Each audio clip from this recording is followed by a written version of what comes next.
and then they listen carefully to the answers.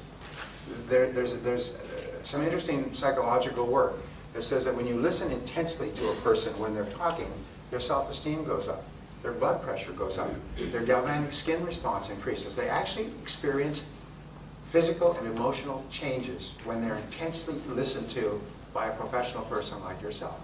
So you'll find that all great salespeople are great listeners, because listening builds trust. So how do you get a chance to listen? By asking questions. And so you find that that good salespeople are not what they have in the movies. They're fast talkers and quick thinkers and so on. Good salespeople are very genial people. I've had the opportunity over the years to work with what they call the top of the table, which is the top insurance salespeople in the world. They have the $1 million round table, and then they have the top of the table, and then they have the court of the table. Is it the court of the table? As you go higher and higher and higher, up with hundreds of thousands of people, only an elite that is earning anywhere from $500 to $1 million a year actually gets in there. Some of them are making several $1 million a year. So I was visiting one of these groups and speaking in Hawaii a few years ago, and there were about 300 or 400 of them from all over the world. And the interesting thing is you meet them on the lobbies, and you meet them at dinner, and you meet them around the resort, beautiful resort. And they're all some of the nicest damn people you ever met. They're nice, they're genuine, they're interested, they're interesting, they're warm, they're friendly, they ask a lot of questions. They don't even know who you are, but you just almost automatically like them. Because when somebody asks you questions and listens intently while you answer, you feel happy because somebody's paying so much attention to you. Interesting point, just as with regard to relationships, the word is that we always pay attention to that which we most value. We always listen to people who we consider to be the most important. And so at home, if you really want to have a positive impact on the people at home, and I say this mostly for the men, because women know this already, is whenever the woman or even your children, and I practice this all my life, talk to you, stop everything, turn off the television, put down what you're reading, and focus in on them like a laser beam. What I say is imagine that your eyes are sun lamps and you want to give the other person's face a tan. And just focus in on them and listen to them, lean forward and listen as though they're about to say one of the most important things in your life, and they're only going to say it once and you don't want to miss it. When you do this, you will be astonished at the effect on the other person. And if you do this with your wife, she'll think that you've been drinking or you're up to something. Because it will be so unusual. And so one of the things, and I've given this advice for years, the rule is that the first hour when you come home at night, I'm getting off track, but not really. The first hour when you come home at night is called the hour of power. And this is the hour where you recombine, you come back together again as a couple and as a family. And you don't let anything interfere with that hour of power, especially not the television. What do most men do is they come in, they say, where's the control?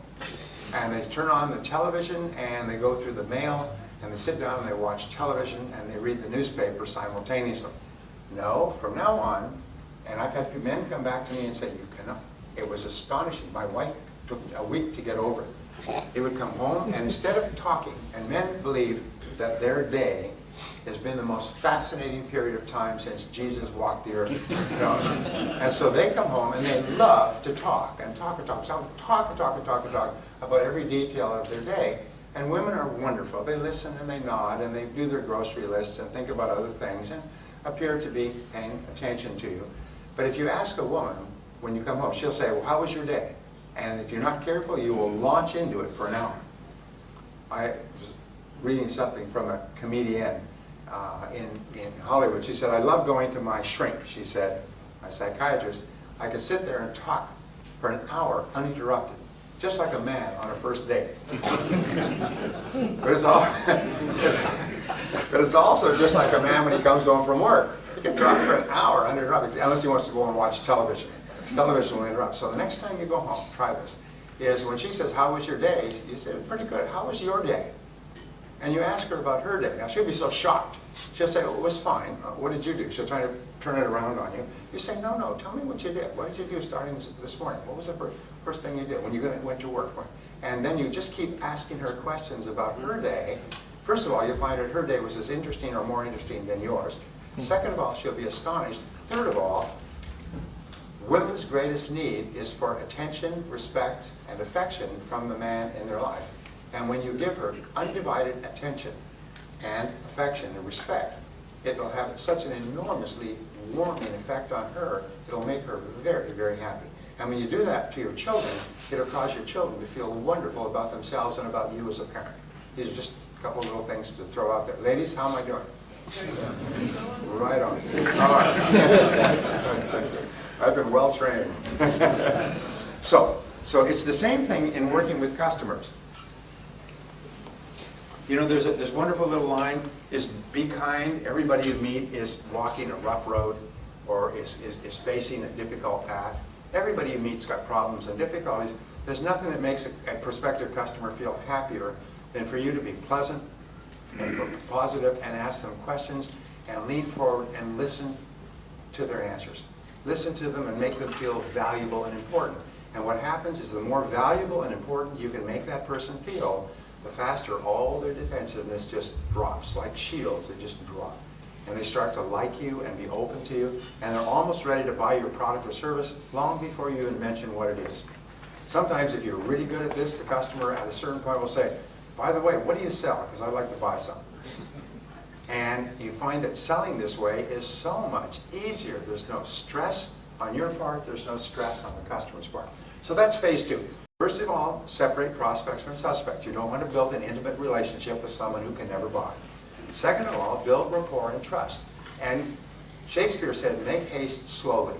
In other words, this part is where the whole sale is determined by whether or not the person likes and trusts you. So go slowly. It's sort of like, imagine you're single and you go to a party or a social gathering and there's a pretty woman there. And you say, hi, you're a pretty woman. Well, there may be a time for that, but this is too soon. Now, what is the equivalent in sales? We call this sales malpractice. The equivalent in sales is where you walk in and say, hi, Connor, I'm Brian Tracy. Let me tell you about my product or service, which is the same as doing the pounce. And you know, women know what the pounce is. It's pouncing on the customer before you've even established a rapport, even before they know anything about you. You do the pounce. Imagine going to a doctor, right here in Dublin. You go to a doctor, any doctor who is a qualified doctor will follow a three-step process. And the three-step process is always the same, because if you go to a doctor in Hong Kong or San Diego or Tokyo, it's always the same. First of all, first thing they will do is what? Go to the doctor, you've got an ache or a pain such that you've gone to a doctor. What's the first thing the doctor will do? Listen to you. They'll do an examination. Before you get in to see the doctor, they'll take your blood pressure, they'll take your pulse, they'll take your temperature and so on. And then you go in and the doctor will do an examination. A stethoscope, front, back, cough, bend over, and a whole bunch of other things. All right? Sometimes they'll do urine tests and blood tests and all kinds of things. But the first thing they do is an examination. A doctor would never think of doing or saying anything to you about your situation until they've examined to find out what it is. The second thing that the doctor will do is he'll take all that information, either at this meeting or later, and they'll bring it together, test, lab results, and they will create a diagnosis. And they will say to you, based on what we've discovered, based on what you've said, based about your aches and pains, this is what we think, this is what I think is the situation. And there's 2 or 3 ways that we can deal with this, with pills, with surgery, with treatment, with waiting, and so on. And then they will give you a prescription. And the prescription or recommendation for a course of treatment is the third part. So if you can imagine 3 balls. Ball 1, examination. Ball 2 is diagnosis. And then ball 3 is recommendation or prescription. Every doctor in the world does it this way. Now imagine you went to a doctor and you said, doctor, I've really got these pains. I've been having them for 2 or 3 months. You're going to an internist. And the doctor says, good, take these pills. You'll be fine. Well, don't you want to do any tests or any exams or ask me any questions? No, I'm really busy today. Just take these pills. I work with sore stomachs all the time. Take these pills. They'll be fine. Or say the doctor says, you got a sore stomach? Oh, I probably put some form of gastroenteritis. Get up here on the table. Let's cut. Nurse, bring me a scalpel. Okay, let's get in here. Let's get in there and let's see what we got. Let's open you up. But you'd say, whoa, wait a minute. This person must be crazy. They're not going to do any tests. They're just going to start doing surgery on the first visit. What would we call this? What we call this when a doctor does not follow proper medical procedures. Practice, we call it malpractice. What do we call it when a salesperson walks right in and starts talking about their product or service? We call it sales malpractice. And it's just like a doctor who practices who engages in malpractice will lose their license. A salesperson who engages in sales malpractice will lose their income, or basically will struggle. As we say, salespeople who engage in sales malpractice have skinny kids. So your job and my job is to take the time to do the examination by asking good questions. And it leads us to stage 3. What have we got for time? Okay, all right. Stage 3, I have to hurry through these stages. Stage 3 is identifying needs accurately. This is where you actually ask really good questions about the customer's situation and wants and needs, and you test your answers and back and forth until the customer is clear that yes, yes, I do have a genuine want or need for what you're selling. And it is in the asking questions that you actually build the trust and set the stage for the actual sale.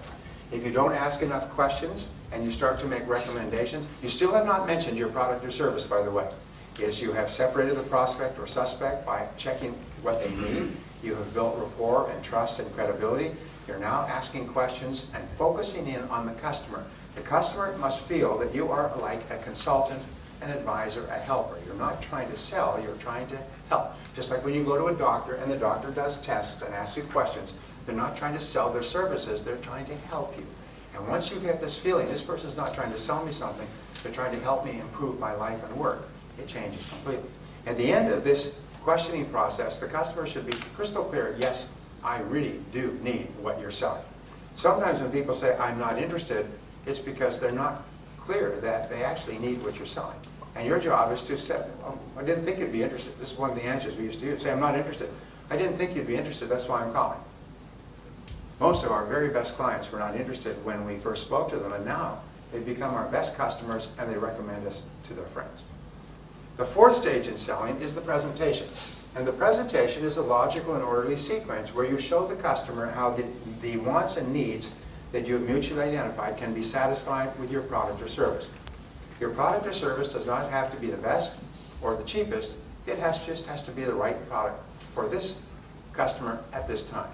And you show them that based on what you've said, I think our product or service can help you achieve your goals in a cost-effective way. Let me show you how. And then you simply demonstrate how your product or service is the perfect choice. The very best way to sell a product or service is what is called anecdotal selling. And I teach this extensively, but anecdotal selling is where you tell success stories about other people who've used your product or service and how happy they are.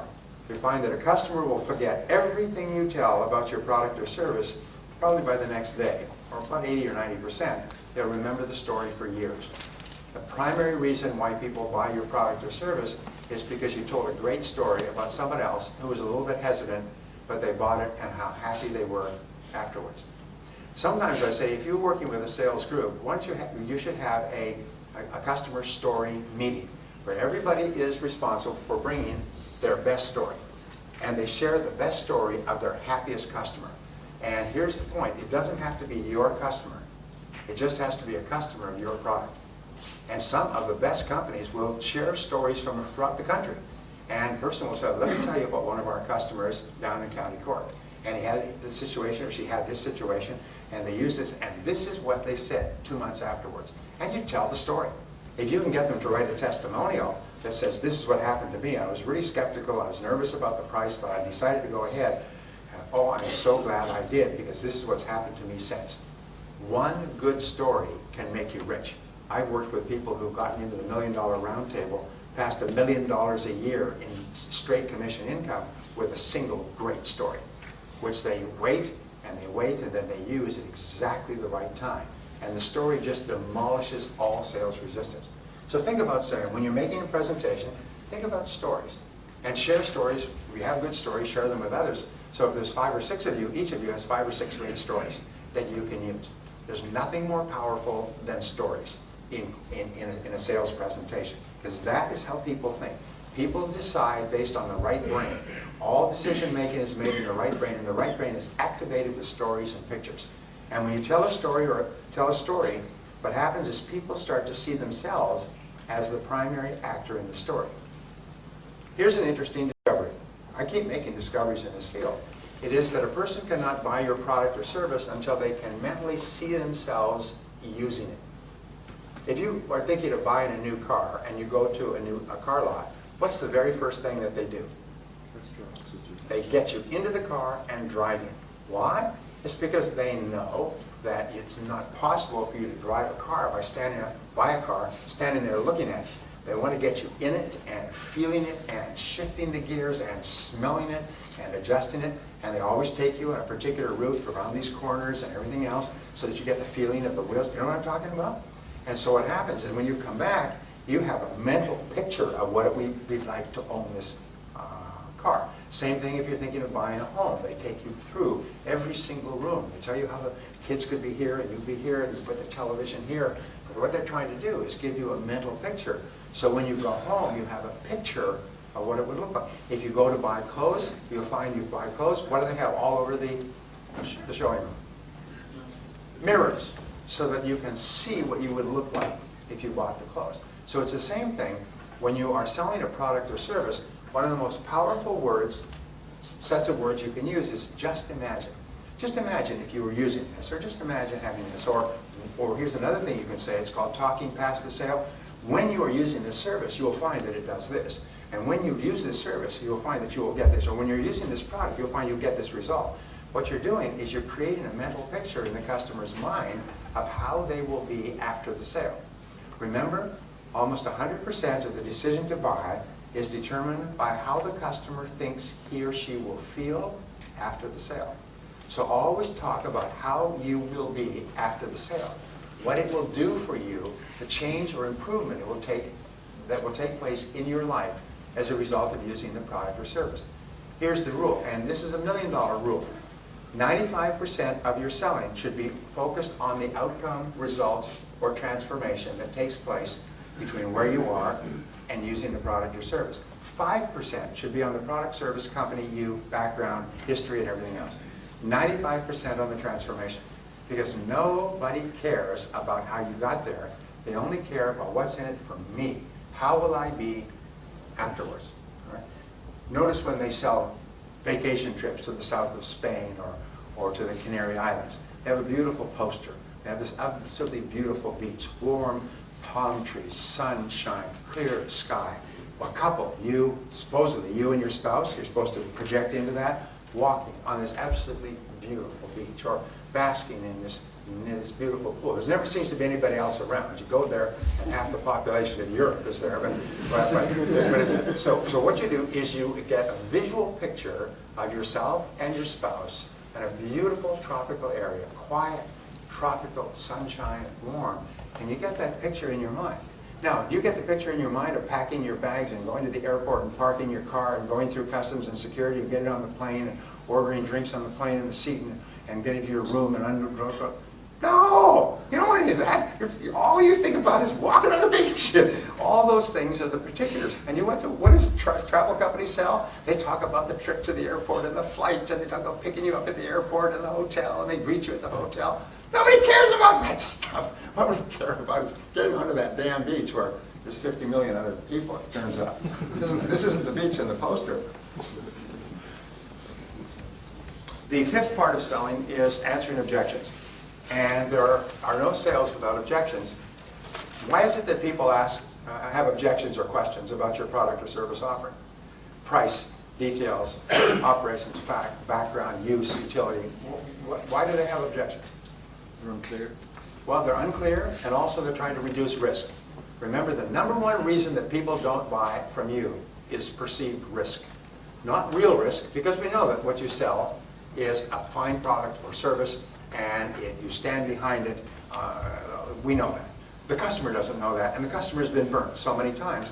So the customer asks questions, what about this and what about that, to reduce risk in their own mind.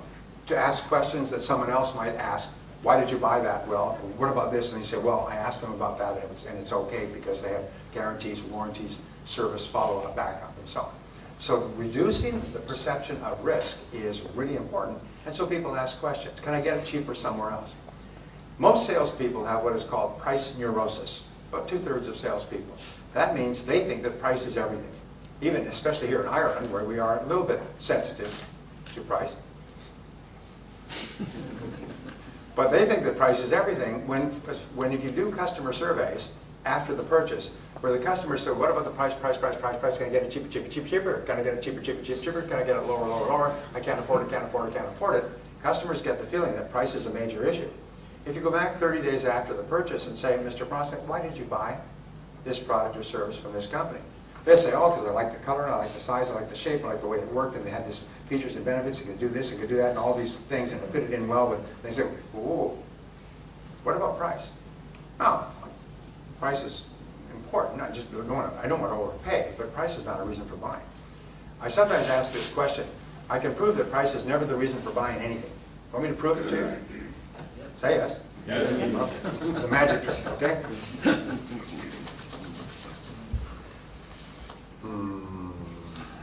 Is there a single person in this room who has a single item about their person that they bought solely because it was the cheapest available? I rest my case.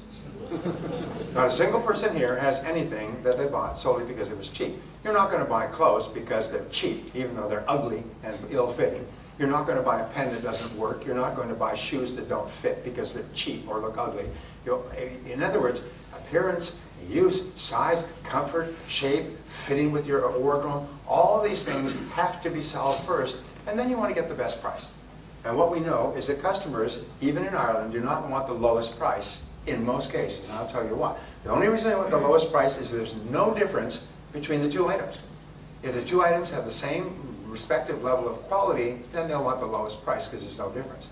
But if there's a whole series of other features, they don't want the lowest price because the lowest price is always associated with what? Inferiority, poor quality, breakdowns, disappointments, anger, frustration, wish I never bought it at all. People are always willing to pay a little bit more to lower the risk of the purchase, to raise the level of comfort, so that they will be happy after the purchase and not have to worry about it. You and I have all had the experience of very cleverly buying a cheap product, and afterwards we had so many problems with that product, we wish we had never done it at all. What else? We wish we had paid more for the product so we didn't have it. So answering objections is important, and what you do is you think through, and this is an exercise that you can do, by the way. It's a great exercise. It's called a sentence completion exercise. And you can do this as a sales team. Remember, you can double your sales by either increasing your sales effectiveness or by removing the objections that hold people back. There's always one major objection that causes a person not to buy. And each person, each prospect may have a different objection, or the objections will never be more than 6. It's called the law of 6. I learned it when I was 24. Is there's never more than 6 objections to any offer. So you use this exercise by saying, let's complete this sentence as an individual or as a team. Is we could sell to every prospect if they just didn't say ... Complete the sentence. If they just didn't say it costs too much, or just didn't say I'm happy with my existing supplier, just didn't say I can't afford it, just didn't say I'm not in the market right now, just didn't say cash is poor. In other words, write down everything that people say. And sometimes you'll end up with 20 or 30, or I worked with one company that came up with 100 objections. And then you look at them and you'll find that they break down neatly into never more than 6 categories. And you can find an answer. You can create an answer that answers all the objections in that category and eliminates the objection forever. So think through, what do you say when people say this? What is your answer? And again, the best salespeople I've ever worked with, when they almost know. They know that at the moment of closing the sale, the prospect's going to come up with this one objection, and they smile like, I own you. They smile and they say, that is a good question. Let me see if I can answer it for you. And then they just turn over the cards, and they've got an answer fully prepared that demolishes the objection and eliminates any obstacles to making the sale. And we say for every problem under the sun, there is a solution or there is none. If there's a solution, go and find it. If there isn't, never mind it. So for every objection that a customer gives you, there's an answer.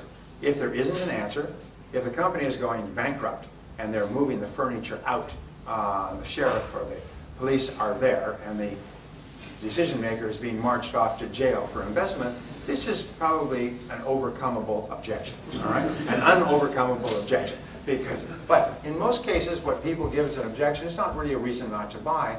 It's just a reason in their mind that you can remove. Now the next, step number 6 is to close the sale. And closing the sale means to ask the customer to buy. And there are several different ways. I produced a program, which I think is for sale here. I produced a program some years ago called The Psychology of Selling.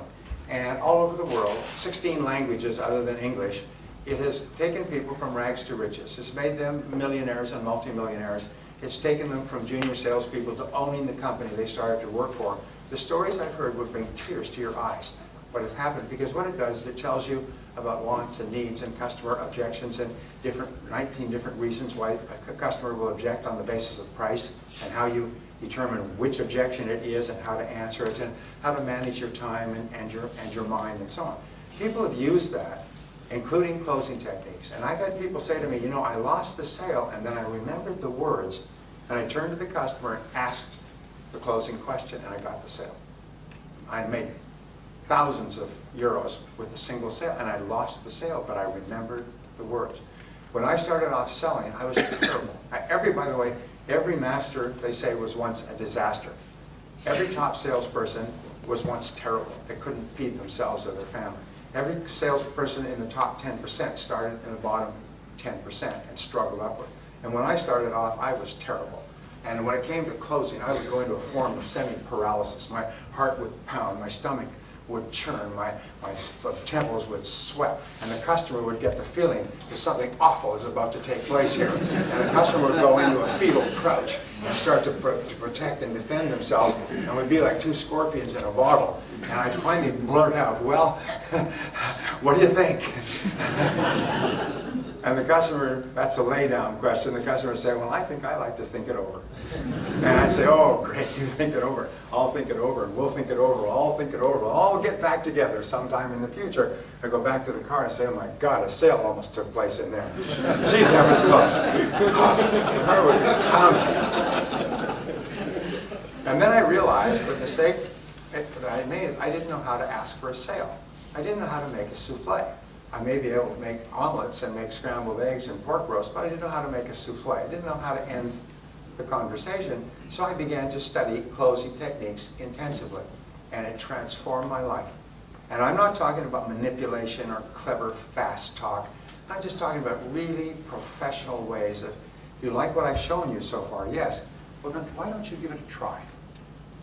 Would you like to go ahead with it now, or would you like to do a little bit later? And it's just very, very easy questions. They just invite people to buy your product or service. But if you don't know the words, and it's interesting, the words work in any language. They work in Chinese, they work in Russian. If you don't know the words, you're sitting there, you know what faced, and you don't know what to say, and you get nervous. And so therefore, learn how to ask closing questions.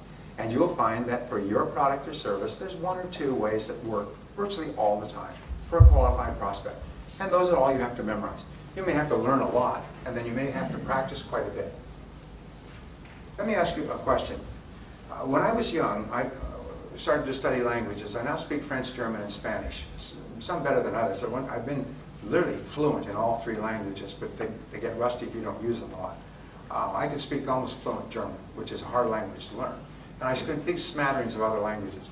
The reason I learned languages when I started off, I didn't know anything but English, is I read something and it said that the reason that non-Europeans don't learn foreign languages is because they feel so nervous when they actually start. They see themselves